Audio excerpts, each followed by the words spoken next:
Hey guys. Um, all right, this is Unit 2, Lesson 2. So, in the discovery activity, we have started looking at these new graphs you see on my screen here. In Algebra 1, we looked at linear functions. In Algebra 2, we looked at quadratics, which were this U shape. We spent a little bit of time on exponentials, which kind of looked like an upside down L. And now we're looking at absolute values, which gives us this V shape to our graph. So I have typed into Desmos here my graph of the parent function. So we're going to go ahead and identify these key features. You did this in your discovery activity, but I just kind of want to bring them all together into our notes. So my parent function for my linear, my parent function was f of x equals x, or we looked at that as y equals x. For a quadratic, well, if I can spell quadratic right, quadratic, it was f of x equals x squared, or y equals x squared. This was my parent function. So I took y equals x, that straight line, and then we changed the m, which changed our slope, right? Or we changed our b, which we added and subtracted, so it moved it right or left. For y equals x squared, we took our u-shaped parent function, we were able to flip it. We could make it more narrow or more wide. We moved it left and right. We moved it up and down by changing a, our bx, and our c.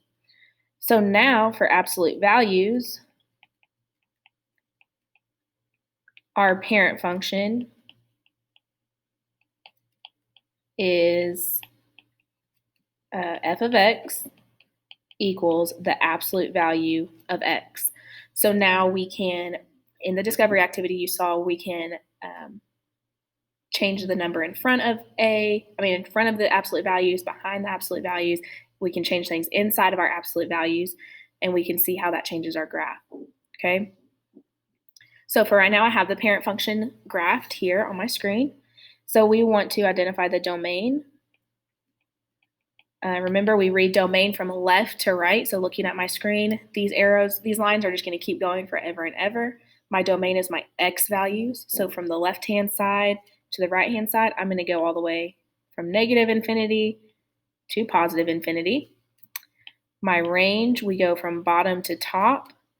So from the bottom of my graph, you can see right here, the lowest point on my graph is at y equals 0. In Desmos, I can click on this point, it tells me what it is, 0, 0. So my range, we're going to have a bracket because it's a solid line. That point's going to be included, 0, and it's going to go all the way up to infinity. Okay, my x-intercept, this is where I cross the x-axis. And again, I've clicked on that point, so that point is 0, 0. We always identify our x-intercept and y-intercept as points. We need to label this as an ordered pair.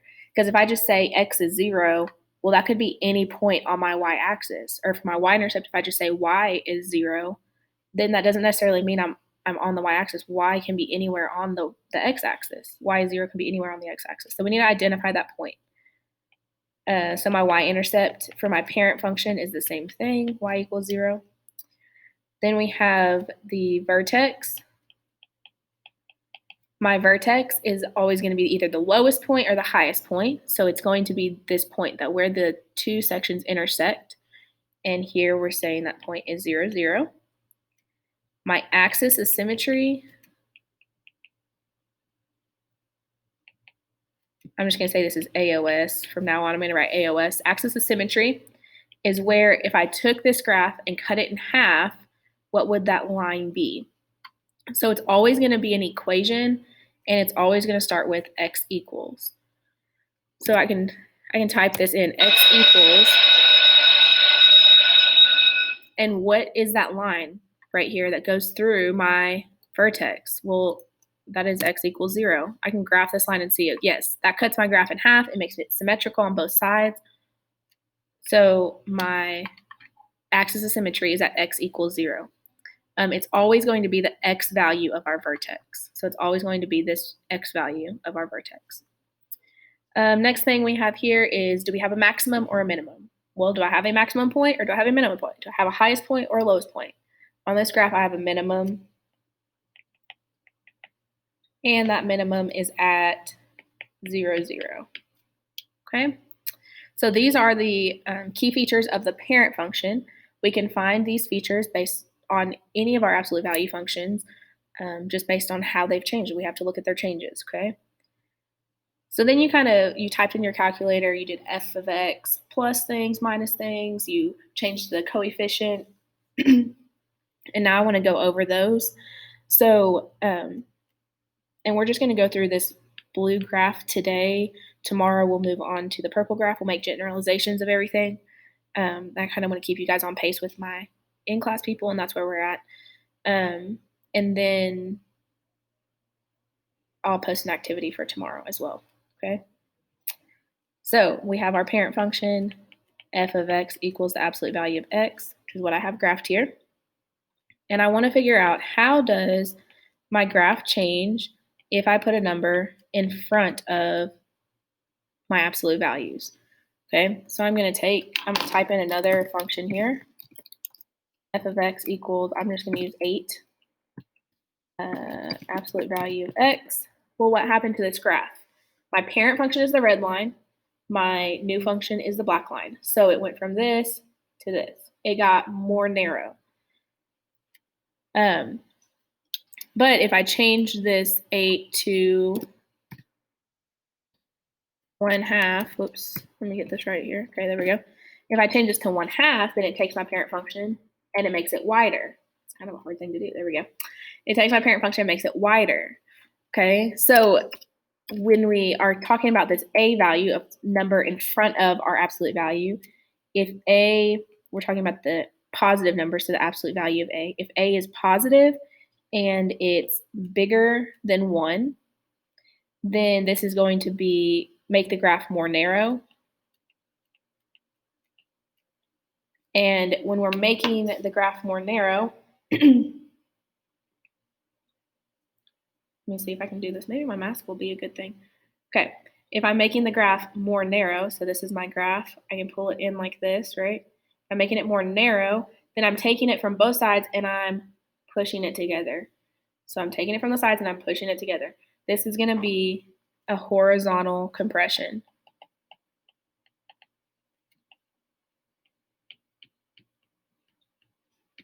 Horizontal compression. If I'm pushing from both sides to make it narrow, that's a horizontal. This is from the sides, horizontal compression.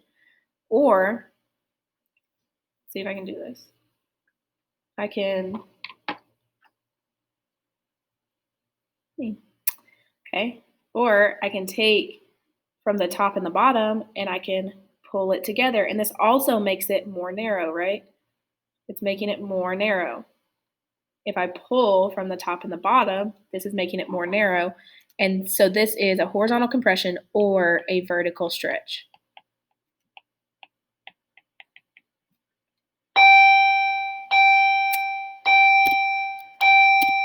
When we had 1/2, this made the graph wider. So then if we're saying the absolute value, so if it's a is positive and it's less than 1, that really means that a is between 0 and 1, right? It's positive, so it's bigger than 0, but it's less than 1, so it's between 0 and 1. Then it's going to make the graph wider. So we can, if I'm taking it from the top and bottom and I'm pushing it together, it's making my graph wider, right? Taking it from top and bottom and I'm pushing it together, it's making it wider. So from the top and bottom, I'm pushing it, so that's a compression. So that means we have a vertical compression.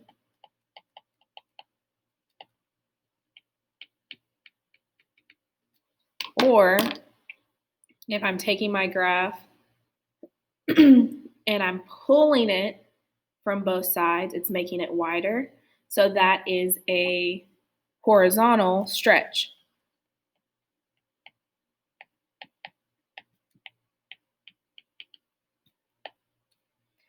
So a horizontal compression is the same, horizontal compression is the same thing as a vertical stretch. A vertical compression is the same thing as a horizontal stretch. I don't care which terminology you use, whether you use horizontal compression, horizontal stretch, vertical compression. interchangeably, we need to understand that horizontal compression does the same thing to our graph as a vertical stretch. Vertical compression does the same thing to our graph as a horizontal stretch. But these can be used interchangeably, okay? So we need to understand that these are the two same things. I don't care which one you use, okay? So now let's look at, well, what happens if it's not positive? These two things were positive. This is what happens if they're positive. But what if I make it negative? So if A is less than 0, which means it's negative, it's smaller than 0, then my graph goes from opening up to opening down. And in math, we call this a reflection. But it reflects over the x-axis. So here we're saying this is a reflection over the x-axis. Okay? So now, just kind of ignore this piece right here for now. Now let's look at what happens when we have f of x and we change the value inside, in front of our x, but inside of our absolute value. Okay? So let's change this to 8. Well, 8 did the same thing as it did above. So now we're using b. B is the thing right in front of x inside of our parentheses, inside of our absolute values. So if b is positive and it's bigger than 1, then, up here I wanted to say wide. Okay, then it's going to be narrow, just like it was at the top, which is horizontal compression or vertical stretch. So it did the same thing.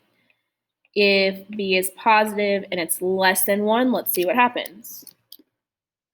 Okay, it got wider. It did the same thing as A did above. So this made it wide, and this is a vertical compression or a horizontal stretch. All right, what about if b is less than 0? So if b is negative, what happens to my graph? Okay, so let me show you on my screen. The red function is my parent function. The black function is my new function. So they look exactly the same. What we can't tell right now, because these are perfectly symmetrical on both sides, is that we're taking this function, we're making x negative, right? We're changing our x value to negative. So we're taking it from here and we're doing this again.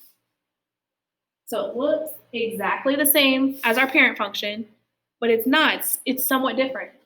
We reflected it, but instead of reflecting it across the x-axis, we're reflecting it around the y-axis.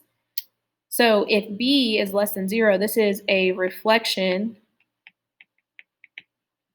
over the y-axis.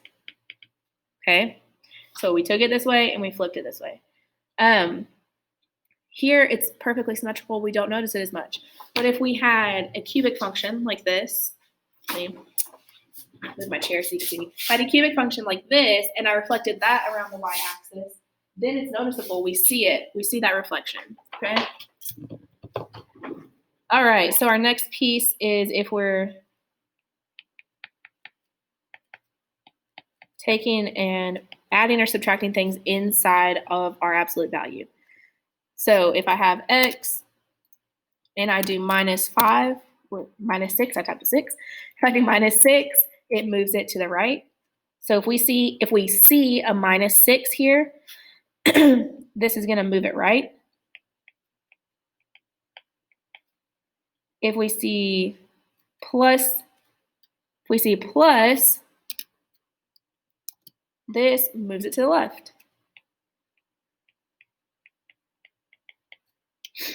Okay, and then we have, well, what happens if we are adding things or subtracting things outside of the absolute value? So we have, if we see a positive k, so if I come out here and do +6, well, that moved it up.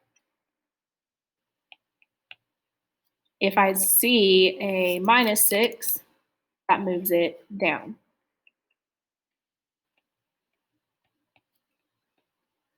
So if we see a, positive outside of my absolute values, we see +6, it's going to move it up. If we see minus, it's going to be moving it down.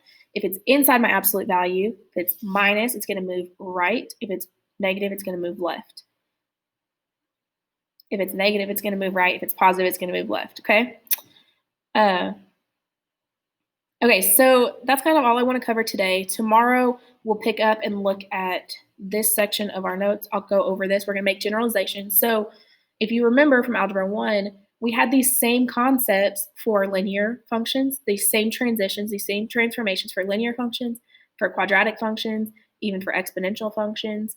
And now we're seeing them again for absolute values. So I kind of want to generalize these changes so we can just apply them to whatever function we want, and we don't have to memorize it one time. We don't have to memorize them for each individual function. If we can memorize them for all functions, then it makes our life easier, right? We can just apply those transformations, apply the logic to every type of function, whether we're looking at cubic or logarithmic or we're looking at a sine function or whatever type of function we're looking at, we can apply these concepts. So we're going to generalize this tomorrow, and then I'll have an activity for you guys to work on. So today, make sure you guys get caught up on stuff, get your notes caught up, get your journals caught up, and let me know if you have any questions about this. All right. See you later.